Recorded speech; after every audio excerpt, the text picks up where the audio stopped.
ہمارے آج کے مہمان سردار عتیق احمد خان، سابق وزیر اعظم آزاد جموں کشمیر، آئیے ان سے بات کرتے ہیں۔ سردار صاحب آپ کیسے ہیں؟ سردار صاحب یہ کیا ہنگامہ ہے جو چل رہا تھا کشمیر میں مسلم کانفرنس کے حوالے سے، وہ انضمام ہے یا اشتراک ہے؟ ایک تو یہ کہ انضمام ہے اور کس کے ساتھ؟ جی، مسلم کانفرنس کے ناراض لوگوں کا راضی لوگوں کے ساتھ، اور راجہ فاروق حیدر صاحب جو نئے وزیر اعظم ہمارے، انہوں نے یہ کہا کہ میں نے اپنا گروپ اس مسلم کانفرنس میں مدغم کر دیا ہے جس کی صدارت سردار عتیق کے پاس ہے، اور تنظیمیں وہی ہیں جو سردار عتیق نے بنائی تھی۔ سردار سکندر کا رول کیا پھر؟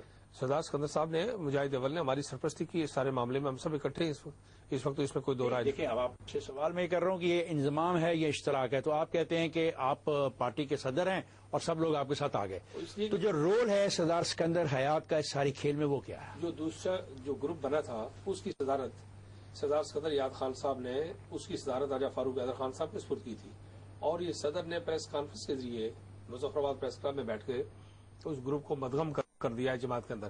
کسی نے ان سے پوچھا کہ اتحاد ہے، انہوں نے کہا کہ اتحاد ٹوٹ جاتے ہیں، اس لیے میں انضمام کر رہا ہوں۔ انضمام ٹوٹتا نہیں ہے؟ انضمام ٹوٹتا نہیں ہے، مرجر ہو گیا، ٹوٹنا کیسے؟ مرجر کون کس میں مرج ہوئی ہے آپ بتانا پسند نہیں کریں؟ یہ انہوں نے بتایا، انہوں نے خود اپنی زبان سے بتایا کہ میں نے اپنا گروپ مدغم کر دیا ہے آل جموں کشمیر مسلم کانفرنس۔ اچھا، وہاں پہ طاقت تین لوگوں کے پاس چلے گی، ایک سردار سکندر حیات، ایک فاروق اور ایک سردار عتیق، تو یہ آپس میں چپکس جاری رہے گی، کیونکہ جب کیبنٹ بنتی ہے تو پھر اس میں ہم نے دیکھا یہ چپکس سامنے آئی ہے۔ نہیں، مسلم کانفرنس میں ہم نے اجتماعی قیادت کا تصور روز اول سے دیا ہے، شخصیات کی بات نہیں ہے، شخصیات بڑی قداور نہیں ہے، لیکن اجتماعی قیادت کا تصور ہے، ہمارے یہاں مشاورت ہوتی ہے، اس لیے اگر کسی جماعت میں ایک سے زیادہ قداور شخصیات موجود ہوں تو یہ بڑی خوش بختی کی بات ہے۔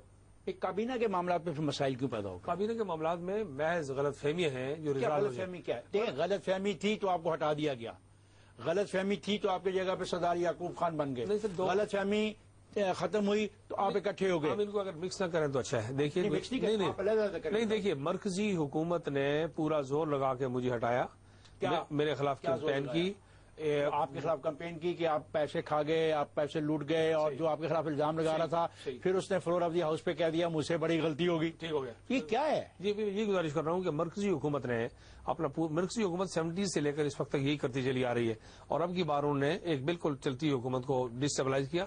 دیکھیے، جب بھی پاکستان کی حکومتیں مسئلہ کشمیر پر پسپا ہوتی ہیں تو وہ مسلم کانفرنس پر کلڑا چلاتی ہیں اور اس کو کمزور کرتی ہیں۔ یہ ماضی کی پریکٹس ہے جو اس زرداری صاحب کے دوران بھی دہرائی گئی ہے۔ نہیں، آپ تو زرداری صاحب کی بہت تعریف کر رہے تھے، اب بھی آپ نے زرداری صاحب کی تعریف میں بیان دیا، آپ نے قرارداد پاس کرائی، پھر کیا ہوا راتوں رات آپ کا دل بدل جاتا ہے؟ نہیں، وہ تو میں نے اپنا کردار ادا کیا نا، ان کا مزاج نہیں بدلا، اس کا میں کیا علاج کر سکتا ہوں؟ میری میرا ووٹ بھی نہیں تھا، آزاد کشمیر سے ہم نے قرارداد کی اور پاکستان کے ساتھ یکجہتی کا میسج دیا اور دنیا کو یہ پیغام دیا، مقبوضہ کشمیر کے لوگوں کو، کہ جی ہم لڑنا نہیں چاہتے، ہم مرکزی حکومت کے ساتھ پورا تعاون کرنا چاہتے۔ کوئی بھی حکومت مرکز میں ہو، آزاد کشمیر کے ساتھ پنجہ آزمائی ٹھیک نہیں ہے۔ اصولی اختلافات ہوتے ہیں، انہیں ہم وقت کے ساتھ ریزالو کرتے ہیں، لیکن ایک دوسرے کے ساتھ فتح و شکست اور پارٹی کی بنیاد پر لڑائی ہم نہیں لڑ سکتے۔ کشمیر میں خون بہ رہا ہے اور آگ اور خون کی ہولی کھیلی جا رہی ہے، 8 لاکھ فوجیں قابض ہیں، اس دوران ہم مظفر آباد اور اسلام آباد کے درمیان تلخیوں کے متعمل نہیں ہو سکتے۔ آپ مظفر آباد اسلام آباد کی تلخیوں کو چھوڑ کے پہلے اپنی تلخیوں کی بات کریں۔ اب سوال ہے کہ مسلم کانفرنس کی داخلی کشمکش ہمیں ابھی بھی نظر آتی ہے، لگتا ہے کہ یہ کوئی مائنڈ سیٹ ہے کہ آپس میں آپ نے لڑتے رہنا اور کھچاؤ رہنا۔ بڑی جماعتوں کے اندر افتخار صاحب اختلاف رائے ہوتا ہے، مائنڈ سیٹ کوئی گروپ بندی کا نہیں ہے، اختلاف رائے ہے، غلط فہمیاں ہیں، ان کو ساتھ ساتھ ریزالو کرتے ہیں، اس میں تو کوئی غلط فہمی اب ہے کہ آپس میں کھل کے بات کریں نا۔ دیکھیے، کچھ لوگوں کا خیال یہ تھا کہ بعض لوگوں کا خیال یہ ہے کہ سوچ اور فکر کے اعتبار سے، مثلا میں ذاتی طور پر اس بات کی ہمیشہ حمایت میں رہا ہوں کہ پاکستان کی ڈیفنس فورسز اور پولیٹیکل فورسز کے درمیان تال میل ہونا چاہیے۔ اس بات کا میں آج بھی حامی ہوں، کل بھی حامی تھا، آنے والے وقت میں بھی اس کی حمایت کرنا چاہتا ہوں۔ بعض لوگ اس بات سے تھوڑا سا اختلاف رکھتے ہیں۔ اسی طرح مسئلہ کشمیر کے حل کے حوالے سے بعض باتیں ہیں، لیکن ہمارا کوئی کسی میجر بات پر ایسا اختلاف نہیں ہے کہ جس کی بنیاد پر ہم روز تقسیم ہوتے پھریں۔ ملٹری ڈیموکریسی کا آپ حوالہ دے رہے تھے، جو آپ کی ایک سوچ ہے ملٹری ڈیموکریسی، یہ آپ کی سوچ ہے اور سردار سکندر حیات وغیرہ کے خلاف ہیں؟ ملٹری ڈیموکریسی کے حوالے سے کبھی کبھی میں بات کرتا ہوں، لیکن لوگ اس کو اپنے رائٹ کانٹیکس میں نہیں دیکھتے، پراپر کانٹیکس میں نہیں۔ چلے آپ مجھے سمجھائیں آپ کا پراپر کانٹیکس کیا ہے جب آپ ملٹری ڈیموکریسی کی بات کرتے ہیں؟ پراپر کانٹیکس کیا ہے؟ 2-3 باتیں میں صرف مختصراً گزارش کرتا ہوں۔ ایک یہ ہے کہ کوئی بھی سوسائٹی، ملک اور قوم جو ہے وہ ایک انسانی جسم کی طرح ہے. کبھی ایسا نہیں ہو سکتا کہ ہاتھ پاؤں کی قیمت پر، پاؤں ناک کی قیمت پر اور وہ سر کی قیمت پر چلے. سب کی اپنی اپنی اہمیت ہے. ایک تو یہ سمجھنا چاہیے کہ موسٹ پاورفل انسٹیٹیوشن ہے ڈیفنس فورسز کا، اس کو سیاست میں نظر انداز نہیں کرنا چاہیے. نمبر 1. نمبر 2 بات یہ ہے کہ پاکستان میں سب سے طاقتور چیز ہمارے ڈیفنس میں نیوکلیر ہے. یہ جو نیوکلیر ہے، اٹامک انرجی کمیشن کی بنیاد فیلڈ مارشل ایوب خان نے رکھی. ایٹمی معاہدہ فرانس کے ساتھ جو ہے وہ ذوالفقار علی بھٹو نے کیا. نیوکلیر کو ڈیولپ جنرل ضیاء الحق شہید نے کیا، اور میاں نواز شریف صاحب نے اپنے دور میں اس کا ایٹمی دھماکہ کیا. اب مجھے یہ بتائیے کہ یہ جو نیوکلیر آرسنل آپ نے ڈیولپ کیا ہے، صلاحیت ڈیولپ کی ہے، اس کی دیکھ بھال کوئی ضلع کی صوبے کی تنظیموں نے کرنی ہے یا فوج نے کرنی ہے؟ اگر ایک فوج کا جرنیل بھی، ذوالفقار علی بھٹو بھی، ضیاء الحق بھی، نواز شریف بھی سب اس میں انوالو ہیں، تو آج پھر ہمیں ایک تو چاہیے کہ ہم اس کو اسٹرینتھ مہیا کریں. تیسری اس سے بھی زیادہ امپورٹنٹ بات ہے کہ آپ دنیا کے ان چند گنے چنے ممالک میں ہیں کہ جو اپنے ڈیفنس کا فیصلہ خود نہیں کرتے. آپ کے ڈیفنس کی صلاحیت کا فیصلہ، بڑھنے اور گھٹنے کا فیصلہ آپ کے اڑوس پڑوس سے کیا جاتا ہے. اگر بھارت اپنے توسیع پسندانہ عزائم آج ترک کر دے، ایکسپینشن چھوڑ دے، ہیجمنی کے ڈیزائن ترک کر دے، تلخیاں کم کرنے کی کوشش کرے، آپ کے ساتھ ریکنسائل کر لے، تو آپ کے ڈیفنس کی بڑھنے کی ضرورت نہیں ہے. لیکن آپ کشمیر کی ہم بات کریں، آپ نے خود کہا کہ 1970 سے لے کے اب تک وفاق نے کشمیر میں بننے والی حکومتوں کی ٹانگ کھینچی، آپ کہہ رہے ہیں، ٹھیک ہے. لیکن یہ کہا جاتا ہے کہ جو بھی کشمیر میں حکومت بنتی ہے اس کو فوج کا سہارا ہوتا ہے، فوج کی سپورٹ ہوتی ہے، اور فوج کا ایک خاص جو گروپ ہے وہ کشمیر میں اپنی مرضی کی حکومت لے کے آتا ہے. آج تک جتنے حکمران بھی آزاد جموں کشمیر میں آئے وہ فوج کی مرضی سے آئے. میں اس پہ آپ کیا کہیں؟ اس غلط فہمی کا بھی ازالہ کر دیتا ہوں. پہلا الیکشن ہمیں رائٹ آف ووٹ ملا 1970 میں. یہاں ذوالفقار علی بھٹو اور وہاں سردار عبدالقیوم خان الیکٹ ہوئے. اس میں فوج کی کون سی، اگر فوج نے آزاد کشمیر میں حمایت کی ہے تو پھر یحییٰ خان نے بھٹو صاحب کی بھی حمایت کی. یہ تو بالکل بے جا قسم کا الزام ہے. اور مسلم کانفرنس 1947 سے پہلے بھی، the great divide of subcontinent سے پہلے بھی، Muslim Conference used to be the largest parliamentary party in the state of Jammu Muslim Kashmir. Conference کی آج صورتحال یہ ہے کہ اب فاروق حیدر صاحب اب بن گئے ہیں وہاں پہ آزاد جموں کشمیر کے وزیر اعظم. میں نے وزیر اعظم نام دیا. آپ نے کہا کہ ان کے سر پہ میرا ہاتھ ہے. ہاں بالکل ٹھیک ہے. سردار سکندر صاحب نے فوراً جواب دیا کہ میرا ہاتھ بھی ان کے سر پہ ہے. ان کا ہاتھ تو تھا ہی تھا. اب کتنے ہاتھ ان کے سر پہ ہیں؟ ان کا ہاتھ تو یہ تھا ہی 2 تھا. ہاتھ ہو گئے. وہ میری ناراضگی میں اکٹھے کیا موجودہ پاکستان کی حکومت کا بھی جو ہاتھ ان کے سر پہ ہے؟ نہیں دیکھیے، سردار سکندر صاحب اور راجہ فاروق حیدر صاحب تو میری عدم اعتماد کی تحریک میں اکٹھے تھے. ان کو تو ہاتھ رکھنے یا نہ رکھنے کا کوئی سوال ہی آپ کے نہیں. خلاف کیا آپ کی شکل اچھی نہیں ہے؟ نہیں وہ تو پھر وقت نے ثابت کیا. جیسے کیا دیکھیں نا، یہ عجیب بات ہے کہ آپ ایک پارٹی ہیں، جب چاہتے ہیں لڑ لیتے ہیں، جب چاہتے ہیں اکٹھے ہو جاتے ہیں، اور ہم سے کہتے ہیں ہم آپ سے سوال بھی نہ کریں. سر نہیں، ہمیں لڑایا جاتا ہے. دیکھیے نا، کس نے لڑایا؟ لڑتے نہیں ہے. کشمیریوں میں لڑنے کی عادت نہیں ہے. ہم ایسے مسکین اور مزاج لوگ ہیں. کس نے لڑوایا آپ کو؟ جی ہمیں مرکزی حکومت نے لڑوایا. مرکزی حکومت کا مفاد کیا تھا؟ مرکزی حکومت کا مفاد یہ تھا کہ مسلم کانفرنس تقسیم ہو، اور 49 کی ہاؤس میں پیپلز پارٹی کے 7 ممبر ہیں، وہ ان کی بالادستی وہاں قائم کرنا چاہتے تھے. میں اس معاملے میں قائم ہو گئی؟ نہیں ہو گئی. یاسین ان کا منسٹر آ گیا؟ نہیں وہ آیا نا، اور پھر حکومت بھی یعقوب خان کی چلی گئی. یاسین منسٹر آیا اور اس نے بڑے دھڑلے سے منسٹری کی وہاں پہ. ایک بات میں گزارش کروں کہ جو بلاؤ زرداری صاحب کا، کہ پہلے مرحلے میں انہوں نے ان سے کہا کہ آپ کے ہاتھ کچھ نہیں آئے گا، اور آخری مرحلے میں جب میرے خلاف میں اعتماد کر کے چلے گئے، دوسری حکومت ہم نے ہٹائی اس وقت بھی. اور یہ جو آپ کہتے ہیں کہ جی مرکزی حکومت کے بغیر وہاں پتہ نہیں ہلتا، تو یہ جو ہم نے میں نہیں کہہ رہا، جی میں نہیں کہہ رہا، یہ آپ نے کہا، آپ کا تاثر. آپ نے کہا کہ سن 70 سے لے کے آج تک مرکزی حکومت مداخلت کر دی، بے جا مداخلت. کا مطلب یہی ہے نا جی مرکزی حکومت کا رول یہ ہونا چاہیے کہ وہ معاونت کرے، گلوبل آبلیگیشن. آپ اس بات کا بتائیں کہ ہم کیا دیکھیں کہ کیا مسلم کانفرنس اب ایک ہو گئی ہے؟ جی. کیا مسلم کانفرنس کے اندر اختلافات ختم ہو گئے ہیں؟ اور کیا موجودہ جو وزیر اعظم ہے یہ کچھ عرصہ چلیں گے؟ جی موجودہ وزیر اعظم کو بالکل چلنا چاہیے. ہماری اب یہیں بھی شک پڑ جاتا ہے اس لفظ سے کہ چلنا چاہیے. نہیں میں اور بات کروں. دیکھیے ہول ہارٹیڈ سپورٹ کا میں نے اعلان کیا ہے. ہم نے ہول ہارٹیڈ سپورٹ کا اعلان کیا. جو حکومت زرداری صاحب نے بنوائی ساتھ ہو کے سردار یعقوب خان کی، آپ اور سارا میڈیا گواہ ہے لائیو. میں نے اس کو سب سے پہلے گلے لگایا جا کے، اور میں نے بہترین رواداری کی ایک مثال قائم کی. میں نے اسے کہا کہ سردار یعقوب خان، اور پھر پیچھے ہٹ کے میں نے کہا سب سے پہلا آدمی ہوں کہ میں آپ کے ساتھ ہوں، اور ہم ساری مسلم خان صاحب کا ساتھ دیں گے. اسی وقت جب میرے خلافت میں اعتماد ہوا. راجہ فاروق حیدر خان کو تو سردار عبدالقیوم خان کی، سردار سکندر یاد خان کی، اور میری ہوا کیوں؟ عدم اعتماد اس لیے ہوا کہ وہ آزاد کشمیر میں ایک اچھی جاندار اور مؤثر حکومت نہیں چاہتے تھے. 3 کروڑ مرکزی حکومت کے بعد عناصر. مرکزی حکومت تو اگر نہیں چاہتی تو پھر آپ کیسے اب یہ کیسے تبدیلی آ گئی؟ نہیں اب مرکزی حکومت کی ہم نے کیا، یہ مانتے ہیں نا کہ آپ کو صرف ایک کابینہ کی ایک کمیٹی کنٹرول کرتی ہے، اور ایک چھوٹی سی اسٹیبلشمنٹ کا ایک ڈویژن ہے جو آپ سب لوگوں کو کنٹرول کرنے کی کوشش انہوں نے مرکزی حکومت نے کی، ناکام ہو گئے. میں باعزت طریقے سے باہر آ گیا. لیڈر آف دی اپوزیشن کی حیثیت سے میں نے اپنا بھرپور کردار ادا کیا، اور 10 مہینے کے اندر میں نے حکومت تبدیل کر دی. کہ آپ کو بے عزت کریں. یہ مجھے خراب کرنا چاہتے تھے. کیوں؟ اس لیے کہ آزاد کشمیر میں ایک اچھی جاندار حکومت تھی.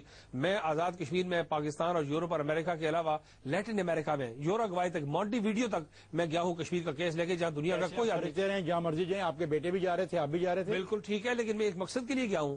میں جنرل لوکارزو کو جا کے ملا ہوں جو 49 میں یونائیٹڈ نیشن کا آبزرور تھا. یہاں پہ میں کوئی سیر تفریح کرنے کے لیے بچے پکڑنے کے لیے. ان لوگوں نے ہمیں سپورٹ کی کبھی کشمیر کے مسئلے میں؟ جن لوگوں کو آپ مل کے آئے, کیا کبھی ان کے نمائندگان نے کشمیر کے معاملے پر floor of the United Nation پہ کوئی بات کی ہے؟ خاصا بڑی اچھی بات آپ نے کی. میں یہ کہتا ہوں کہ لیٹن امریکہ کا پریس ابھی میرے اٹھنے کے بعد انٹرنیٹ پہ جا کے چیک کریں, کیا سب سے زیادہ آپ کو وزیر اعظم آزاد کشمیر کی حیثیت سے سردار عتیق کے انٹرویوز اور آرٹیکل کے علاوہ لیٹن امریکن پریس میں اسپینش زبان میں کیا چیز ملے گی آپ کو کشمیر پر؟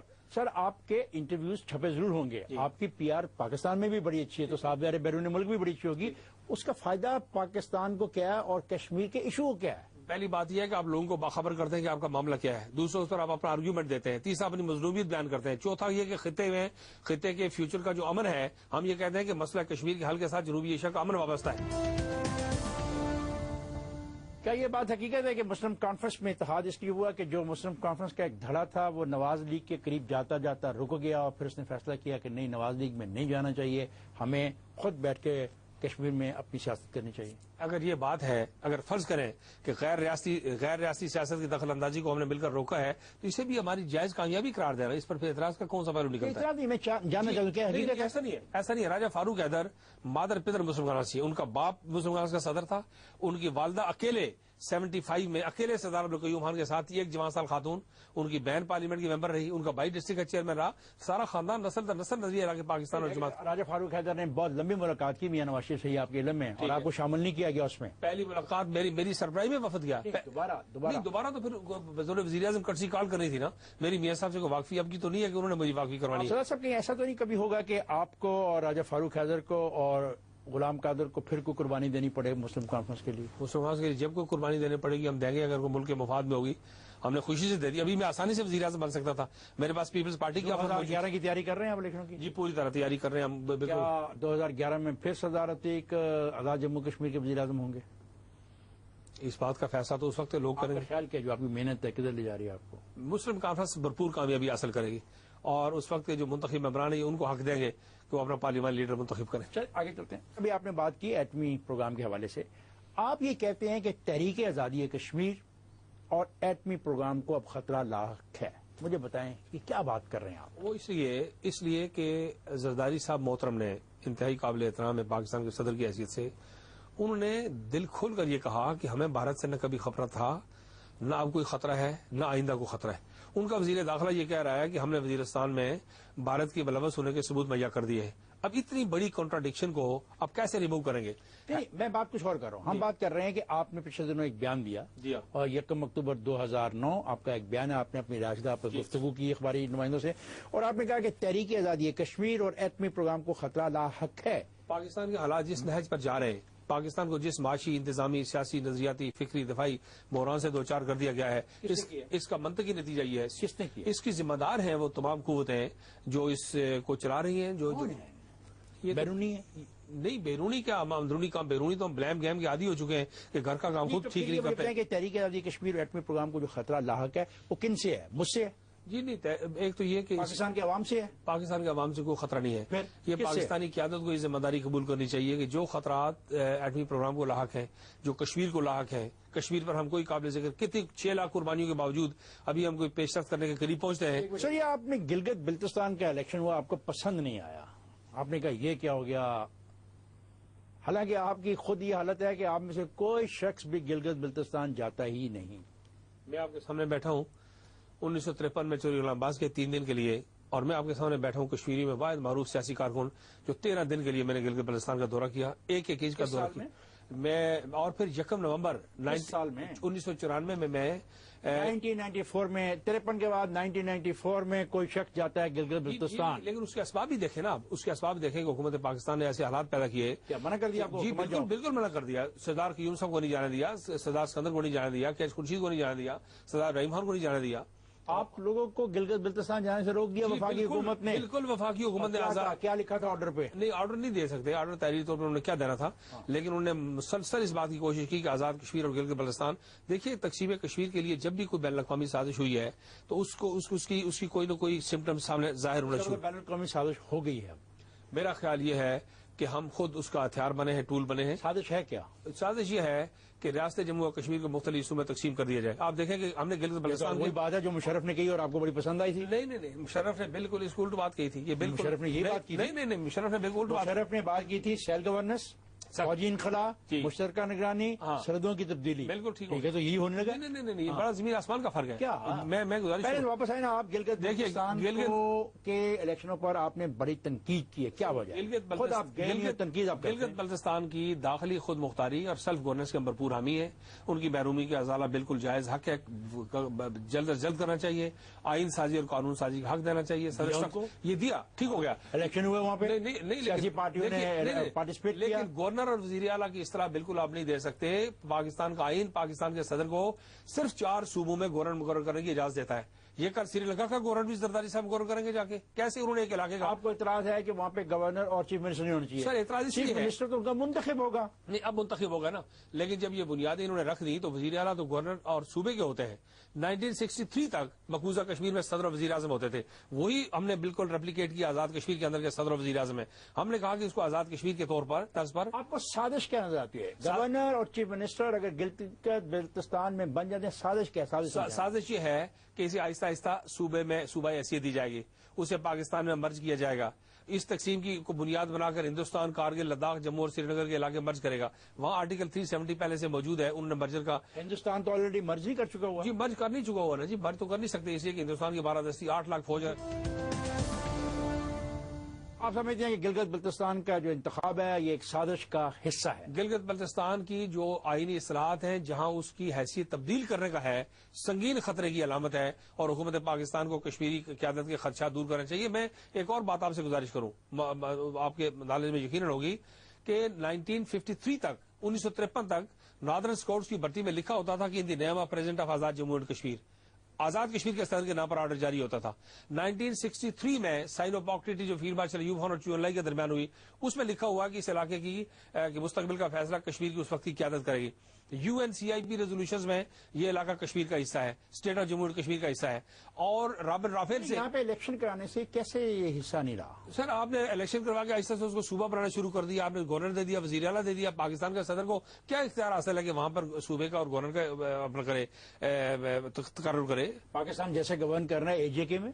AJK میں تو آپ کا جو کراچی کا معاہدہ وہ کیا ہے؟ ہاں بڑی اچھی بات آپ نے. کراچی کا معاہدہ کیا ہے؟ کراچی کا معاہدہ 1949 کا معاہدہ یہ ہے کہ جس جماعت کا میں صدر ہوں، میرے صدر چودھری غلام عباس سے اور آزاد کشمیر کے صدر سردار ابراہیم خان سے تحریری اجازت لی تھی مشتاق گرمانی کے ذریعے. حکومت پاکستان نے وزیر تھا ان کا، اس نے کہ وہ انتظامی طور پر راستے موجود نہیں ہیں، انتظامی طور پر حکومت پاکستان وہاں پر اپنا عمل دخل بڑھائے گی. ممکن ہے ایسا تحریری معاہدہ ان کا بھی کوئی ہوا ہو وہاں کی لیڈرشپ سے؟ کس کا؟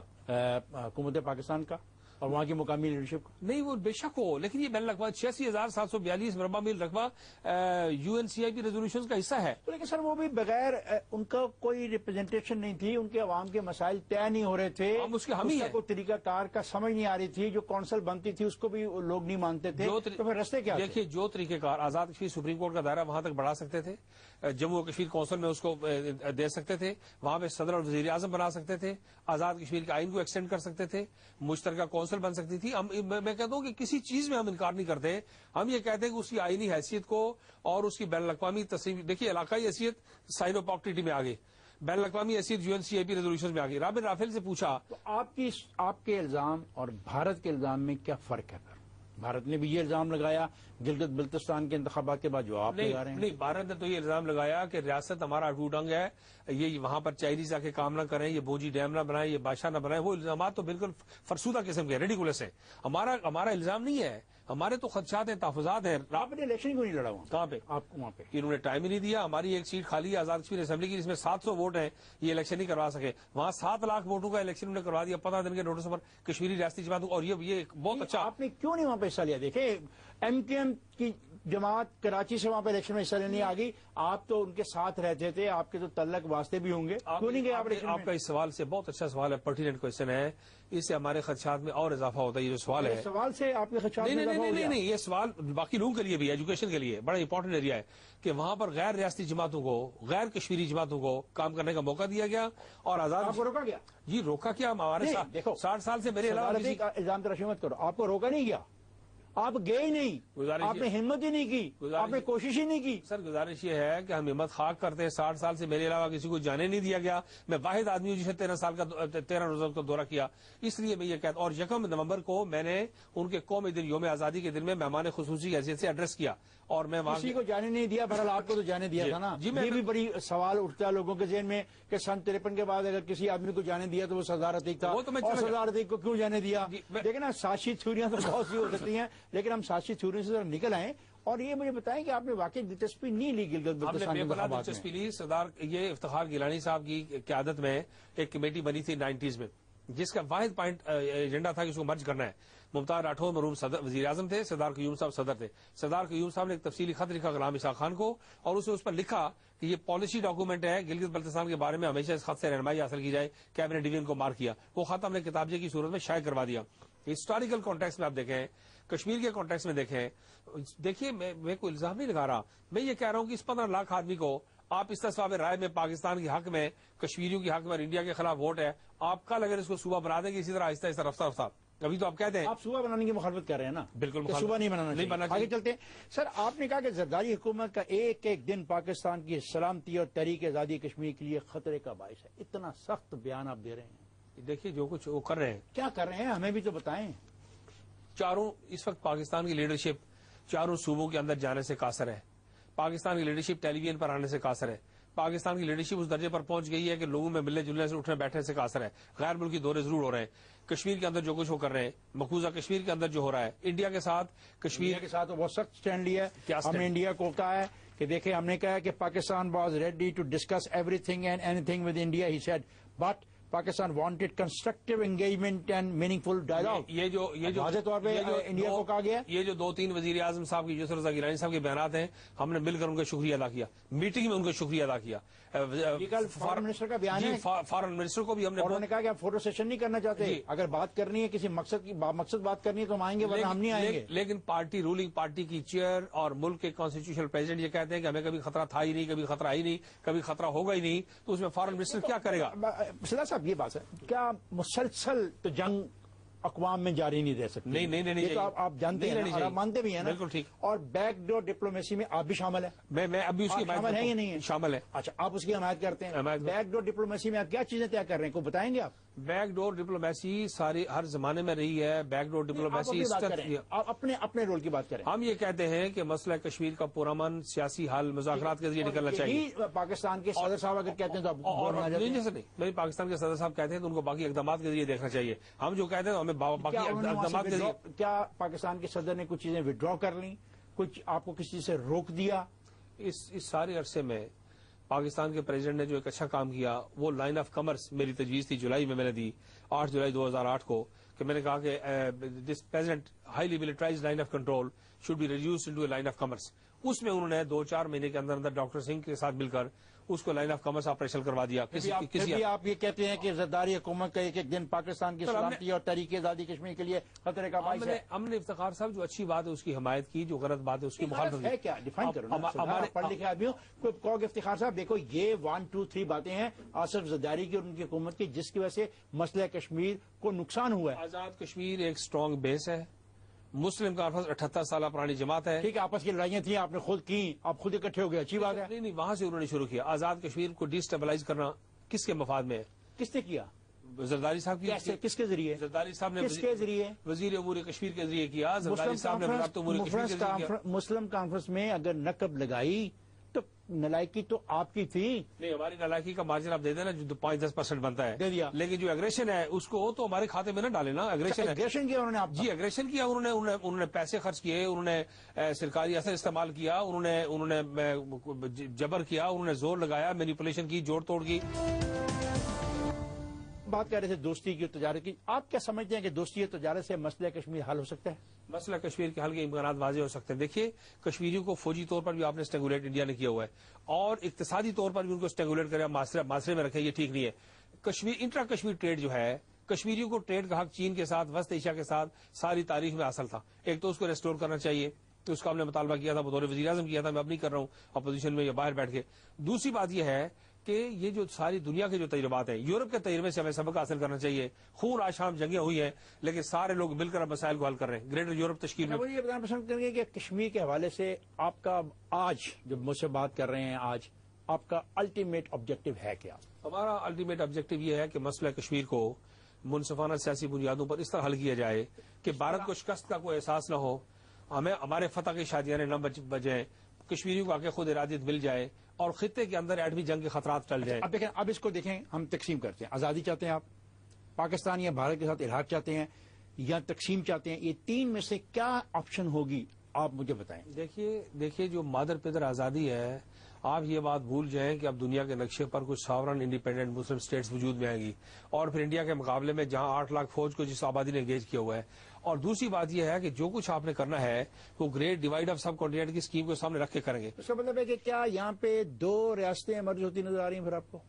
نہیں، 3 نہیں، میں یہ کہتا ہوں 4 کہ سر دست آپ نے کہا تھا کہ پرویز مشرف کے دور کا فارمولا کیوں ٹھیک تھا. سیل گورننس ہے، آج بھی فوجی میرا حساب خلا ہے. ہے، مشترکہ نگرانی ہے، سرحدوں کی تبدیلی بھی شامل ہے اس میں. جی. تو اگر سرحدوں کی تبدیلی ہوتی ہے تو یہاں پہ جو ہوگی کیا ہوگی؟ پنجاب فارمولا ہوگا. LOC تبدیل کرنے کا نہیں کہا. ہاں. انہوں نے یہ کہا تھا کہ ری آئیڈینٹیفیکیشن آف ریجن. آج میر وائز صاحب کا بیان پڑھے آپ، وہ ایگزیکٹلی وہی بات انہوں نے کی. میر بھائی صاحب تو بیک ڈور ڈپلومیسی کر رہے ہیں نا، جی ٹھیک ہے، اور آپ بھی کر رہے ہیں. اب آپ بتا نہیں رہے، انہوں نے بتانا شروع کر دیا. نہیں، میں یہ کہتا ہوں کہ سر بیک ڈور ڈپلومیسی کے اصول کے ہم حامی ہیں.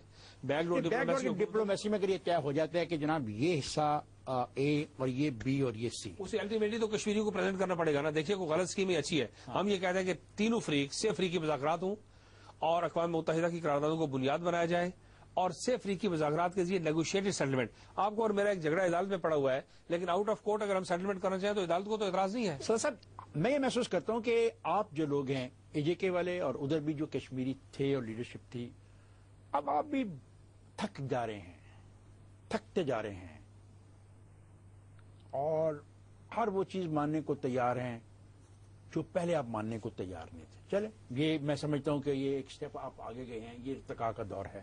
چلے، لیکن اس ارتقائی سوچ میں یہ بیک ڈور ڈپلومیسی میں جو باتیں ہو رہی ہیں، اور جیسا آپ نے کہا کہ اگر آؤٹ آف کورٹ سیٹلمنٹ ہو جائے تو وہ قابل قبول ہوگا، کیا آپ کانفیڈنس میں لینا پسند کریں گے کہ آؤٹ آف کورٹ سیٹلمنٹ جو ہو رہا ہے، کیا اس کی شکل 3 مختلف کشمیر ہیں؟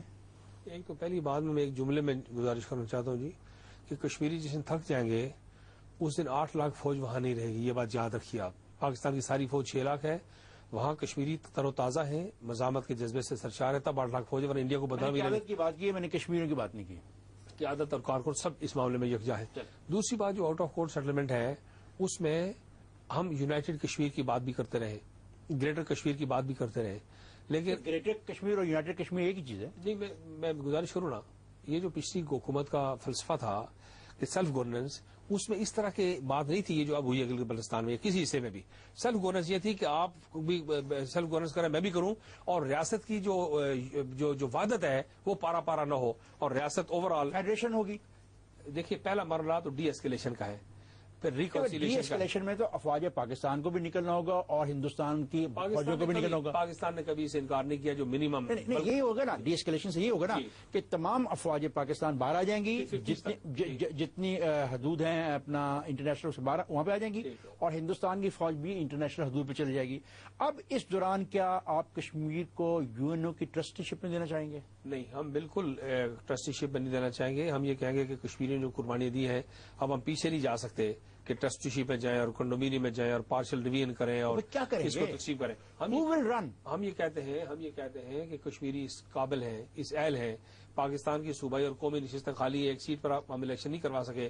گلگت بلتستان میں کشمیریوں نے الیکشن کروا دیے نا، پورے 7 لاکھ. ٹھیک ہے، دیکھیں اب پریکٹیکل بات کر رہے ہیں. اب آپ ہی کی تجویز کو میں آگے لے کے جا رہا ہوں. افواج پاکستان نکل آتی ہیں، ہندوستان کی فوج نکل جاتی ہیں، پورا کا پورا کشمیر ہے، اتنا بڑا رقبہ ہے، وہاں پہ لاکھوں لوگ رہ رہے ہیں. آپ کہہ رہے ہیں کہ آپ یو این او کی ٹرسٹیشپ بھی ماننے کو تیار نہیں. دین ہو ول گورن؟ ایک تو یہ کہ 100% فوجیں کسی معاہدے کے تحت بھی فوجی طور پر نہیں نکل سکتی. 50 تک pre-50 تک جائیں گی ایک منیمم لیول کی. 350 سے آپ کی کیا مراد ہے؟ جی اس سے مراد یہ ہے کہ جو اضافی فوجیں بعد میں آئی ہیں سیز فائر کے بعد جو اضافی فوجیں آئی ہیں اس کا فیصلہ کون کرے گا؟ اس کا تعین کون کرے اس گا؟ کا تعین موجود ہے، پہلے سے موجود ہے کہ جو اضافی فوجیں آئی ہیں باہر سے وہ ساری واپس چلی جائیں گی. تعداد کا تعین کون کرے نہیں، گا؟ تعداد کا تعین معلوم ہے نا، موجود ہے. آپ کو معلوم ہے؟ جی تعداد کا تعین معلوم ہے، ریکارڈ میں ہے نا. کیا ہے؟ کوئی بتانا پسند کریں گے؟ 50 تک ایک ٹوکن سمبولک موجودگی تھی اس طرف بھی اور ٹوکن موجودگی تھی اس طرف بھی. سمبولک نہیں، چونکہ ہماری آزاد کشمیر کے اندر آزاد کشمیر کی اپنی ریجیمنٹل فورسز موجود تھی AJKRF اور مقبوضہ کشمیر. جی وہ ڈسبینڈ ہو گئی تھی. ڈسبینڈ ہوگی نا. آپ دیکھیں نا، ہم عملی بات کر رہے ہیں، ہم آگے جا رہے ہیں. آپ کی بات کو مان لیتا ہوں. آپ کہتے ہیں کہ وہ نمائندگی کی حد تک وہاں پہ فوج رہیں. جب وہ نمائندگی کی حد تک رہیں گی تو اتنے بڑے علاقے کو کنٹرول کرنا، اس کو چلانا، اس کے ایڈمنسٹریشن کو چلانا کیسے ممکن ہوگا؟ تب وڈرا کریں گی جس وقت یہ ارینجمنٹ ہو جائے گا کہ دونوں طرف سے کسی قسم کی ایگریشن کا، کسی قسم کے حملے کا کوئی خطرہ نہیں ہے. How will you run the government? Because now there is a government, you are a government and they have the government.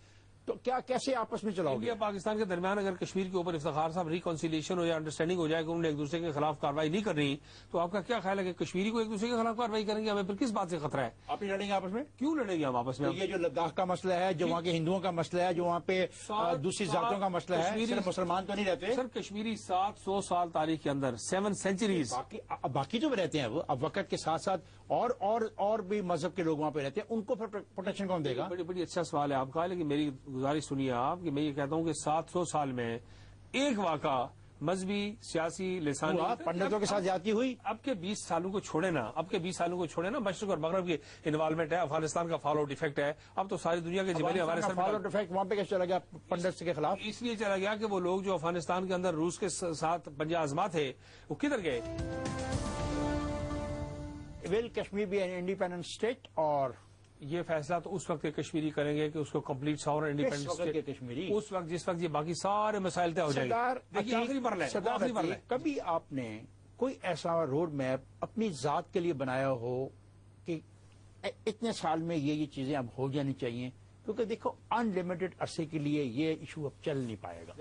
دنیا میں تبدیلی آ رہی ہے اور آپ خود بھی مانتے ہو کہ دنیا میں تبدیلی آ رہی ہے. اس تبدیل ہوتی دنیا میں کچھ تو روڈ میپ دو، کچھ تو حوصلہ لوگوں کو دو کہ یہ جھگڑا ختم ہو جائے گا اور جو اس خطے میں ارب لوگ رہتے ہیں، اس خطے میں رہنے والے غالباً 1.25 ارب لوگوں کی زندگی اور موت اس سے منسلک. کیا کرو گے؟ دیکھیے میں گزارش یہ ہے کہ ہم بالکل ان تبدیلیوں کے ساتھ ہم قدم ہونا چاہتے ہیں، ان لائن ہونا چاہتے ہیں، ہمیں کوئی دقت نہیں ہے. لیکن یہ بات یاد رکھیے کہ جب بھارت کے ہاں مزاج یہ ہے کہ جب وہ مضبوط ہوتے ہیں تو وہ کہتے ہیں کہ ہم مسئلہ کشمیر حل نہیں کرنا چاہتے، جب وہ کمزور ہوتے ہیں تو کہتے ہیں کہ مسئلہ کشمیر حل نہیں کر سکتے. ایسی فضا ہے. یہ پچھلے عرصے میں جو انیشیٹوز لیے گئے تھے، جب میاں صاحب نے واجپئی کو یہاں بلایا اور وہ مینار پاکستان پر گئے تو وہ ریکنسیلیشن کا ایک اسٹرانگ میسج تھا. چونکہ وہ انتہا اس ریکنسیلیشن کے اسٹرانگ میسج کو کس نے تباہ کیا؟ وہ دونوں طرف لوگ اس کے ذمہ دار ہیں. سیبٹیئرز موجود ہیں، پیس پروسیس کی مخالف قوتیں موجود ہیں، بے تحاشا موجود ہیں. پیس پروسیس کی جو قوتیں ہیں وہ کون سی ہیں؟ پیس پروسیس کی قوتوں میں سب سے بڑا الزام اس طرف انتہا پسند قوتوں کے لیڈر واجپئی اور ان کے ساتھیوں پر تھا، وشو ہندو پریشد پر تھا، بجرنگ دل پر تھا اور ادھر آرمی پر تھا، فوج پر تھا. آپ سمجھتے ہو کہ افواج پاکستان کسی مرحلے پر آپ کی بات مان لیں گی اور یہ دونوں ملکوں کے درمیان اگریمنٹ ہو جائے گا؟ پچھلے عرصے میں افواج پاکستان نے بات مانی. انہوں نے جب آؤٹ آف دی باکس بات کرنی شروع کی تو انہوں نے کلیئر کٹ یہ اندیہ دیا کہ یہ بدنامی ہے پاکستانی فوج کی کہ وہ سمجھتے ہیں کہ وہ اس طرح کے آؤٹ لائنر ہیں کہ مسئلے کا حل نہیں چاہتے. انہوں نے کھلے دل سے اس مسئلے کو تسلیم کیا کہ نیگوسیشن کے لیے سارے آپشنز اوپن کر دیے، اس پر بات کریں، اس پر بات کریں.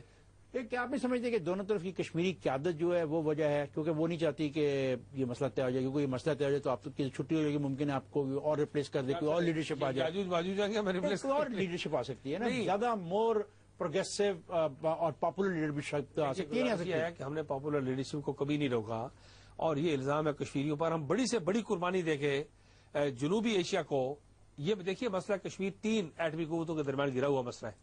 اس مسئلے کو حل کرنے کے لیے بڑی سے بڑی قربانی دینے کے لیے تیار ہیں. مقبوضہ کشمیر کے ایک گھر میں قربانی دی گئی ہے، آزاد کشمیر لڑ کر آزاد کروا دیا گیا.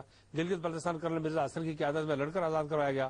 1 انچ کشمیریوں نے لڑ کر آزاد کروایا اور قربانی دی ہے. 5 لاکھ لوگ جموں میں شہید ہوئے، 1 لاکھ سری نگر میں شہید ہوئے. یہ جو تجارت کی بات تھی یہ کیوں نہیں زیادہ اسٹرانگ ہو سکی؟ اس لیے وجہ کیا؟ اس لیے کہ یہ جو انیشیٹو تھا اتنا پاورفل انیشیٹو تھا کہ اگر اس کو سبوٹاج نہ کیا جاتا تو یہ مسئلہ کشمیر کے حال میں بیک چینل ڈپلومیسی سے بھی زیادہ آپ کی سپورٹ کرتا. کس نے کیا سبوٹاج؟ وہ قوتیں جو آپ نے اور ہم نے مل کر دونوں طرف اسلام آباد اور دہلی نے 60 سالوں میں ڈیولپ کیے ہیں سبوٹاج کرنے کے لیے ہمارے زندگی ان کا مفاد پولیٹیکل سبورشن ہمارا ایک دوسرے کے خلاف رہی ہے، اکنامک رہی ہے، ڈپلومیٹک رہی ہے، ریلیجیس رہی ہے. کیا آپ اس بات سے اتفاق کرتے ہیں کہ اگر یہ مسئلہ حل ہو جاتا ہے تو Hindustan will dominate this entire area? Hindustan proportionate اس کا رول ملے گا، اس کا رول بڑھے گا، کوئی حرج نہیں، لیکن پاکستان کے رول کو انڈرمائن نہیں کیا جا سکتا، اس لیے کہ سینٹرل ایشیا تک ایکسیس ہے، راستے میں ہم بیٹھے ہوئے ہیں، انرجی کوریڈور ہے، ایران سے جو پائپ لائن چلے گی وہ پاکستان سے ہو کر کشمیر سے ہو کر انڈیا کو جائے گی. اس لیے دیکھیے نا، یہی میں نے کہا کہ اس وقت ایک دوسرے کی ڈومینیشن اور فتح و شکست اور برتری اور کمتری کی بات نہیں ہے. اس طرف آپ بالکل برابری کی بنیاد پر جائیں گے، ہاں آپ کو حجم بڑا ہے، آپ کو پروپورشنلی اپنے حصے کا زیادہ بڑا رول ملے گا، اور انڈیا اور پاکستان دونوں مل کر اس خطے کے لیے اور عالمی برادری کے لیے کام کیوں. صدارتی آپ کے علاوہ بیک ڈور ڈپلومیسی میں پاکستان سے کون کون شامل ہے؟ نہیں، میں کوئی اس وقت کوئی ایکٹیو پارٹیسپینٹ نہیں ہوں بیک ڈور ڈپلومیسی کا، لیکن ہم اس سارے پروسیس میں تھرو اینڈ تھرو ساتھ رہے. میں ہے کہ کون لوگ بیک ڈور ڈپلومیسی میں انوالو ہیں؟ دیکھیے، یہ کوئی ایسا سیکرٹ نہیں ہے جس کو ڈسکلوز کیا جائے، وہ تمام لوگ کر دو تھوڑا سی بات. اگر نہیں، میں یہ گزارش کرتا ہوں کہ ہم تمام جتنے لوگ ہیں کاٹمنڈو سے لے کر جنیوا تک، امریکہ تک، سب ان میٹنگز میں کن چیزوں پر اتفاق رائے ہوتا نظر آ رہا ہے؟ اس بات پر اتفاق رائے نظر آ جا رہا ہے کہ یہ جو نیگوسیشنز ہیں ان کو جاری رکھا جائے، پیس پروسیس کو آگے بڑھایا جائے، کمپوزٹ ڈائلاگ کو. کس چیز کے لیے ہو رہا ہے؟ دیکھیں، ایک چیز تھی اقوام متحدہ کی قرارداد، آپ کہہ رہے ہو کہ آؤٹ آف کورٹ سیٹلمنٹ ہونا چاہیے، اس کا مطلب کچھ بات اور بھی چل رہی ہے. دیکھیے وہ ہے کیا؟ وہ بات یہ ہے کہ اگر 3 فریق بیٹھ کے نیگوشیٹ کریں، ہندوستان انٹیگرل پارٹ کی رائٹ چھوڑ دے، ہم استصواب رائے کے معاملے میں تھوڑی سی نرمی پیدا کر دیں، اور بیچ میں دیکھیے نا، اگر بندوق ہاتھ میں لے کے تو میز پر نہیں بیٹھا جا سکتا. بھی یعنی انٹرنیشنل گارنٹی، کیونکہ ہمارا تو سارا مستقبل اس خطے سے ہے، ہمارے دریا وہاں سے آتے ہیں، ہمارا پانی وہاں سے آتا ہے، ہماری تمام کی تمام جو اکانومی ہے اس کے اوپر ڈپینڈ کرتی ہے. تو کیا آپ کے خیال میں دیکھیے، ابھی تھوڑی دیر پہلے ہم جوائنٹ مینجمنٹ کے نقصانات بیان کر رہے تھے. یہی وہ بات ہے کہ پانی آپ کے یہاں سے نکلتا ہے، استعمال میں کرتا ہوں، جوائنٹ مینجمنٹ نہیں ہوگی تو جھگڑا ہی جھگڑا ہوگا نا. پھر یہ جوائنٹ مینجمنٹ کا آئیڈیا اسی لیے تھا کہ یہ جہاں ریسورسز مشترک ہیں، جہاں ہم نے ایک دوسرے کے اسباب اور وسائل میں شیئر کر رہے ہیں، تو وہاں ایڈمنسٹریشن میں مینجمنٹ میں کیوں نہیں شیئر کرنا؟ یہ بڑی خوبصورت بات ہے. بالکل اس آنے والا وقت جو ہے وہ اس طرح دیکھیے، کشمیری ایک برج کا رول ادا کر سکتے ہیں انڈیا اور پاکستان کے درمیان. اور جو انٹرنیشنل گارنٹی کی بات آپ نے کی، انٹرنیشنل فیسیلیٹیشن بھی چاہیے، انٹرنیشنل گارنٹی بھی چاہیے، اور میں کہتا ہوں کہ انٹرنیشنل انٹروینشن بھی چاہیے. بائی لیٹرلزم انڈیا پاکستان کے درمیان فیل ہو چکا ہے، بری طرح فیل ہو چکا ہے، اور اب بائی لیٹرل کام یہ نہیں ہو سکتا، اب یہ ملٹی لیٹرل ہے. جوائنٹ مینجمنٹ پر کبھی آپ کے آپس میں باہمی بات ہوئی ہے؟ آپ کے درمیان، سردار سکندر حیات کے درمیان، آپ کے والد صاحب کے درمیان، کشمیر کے جو اور لوگ ہیں، کشمیر یہ کی جو اسمبلی کے اراکین ہیں، کبھی آپ نے بات کی ان کے ساتھ جوائنٹ مینجمنٹ کے حوالے سے؟ جوائنٹ مینجمنٹ کے جو براڈ کانٹورز ہیں ان پر تو بات ہوتی رہی ہے، اس کی ڈیٹیل کا تو کوئی مرنا نہیں آیا. ایک ابھی پرنسپل ڈسکشن ہے کہ کیا اس بات کو دیکھا جائے کہ یہ مینجمنٹ ایسی ہونی چاہیے کہ تاکہ دیکھیں نا، مینجمنٹ کیوں ہو، جہاں کہیں آپ کو اریٹینٹ چھوڑیں گے، باقی کوئی چنگاری سلوک چھوڑیں گے، وہ بارود کے ڈھیر تک پہنچ جائے گی اور دوبارہ اس سارے بالکل اس پاؤڈر کیچ کو پھر ایک دفعہ بلاسٹ کر دے گی. اس لیے اریٹینٹس ریموو کر رہے ہیں. جو چیز آپ اریٹیشن کے زمرے میں آتی ہے اس کو آپ کو ریموو کرنا ہے. یہ بڑی سمپل سی بات ہے.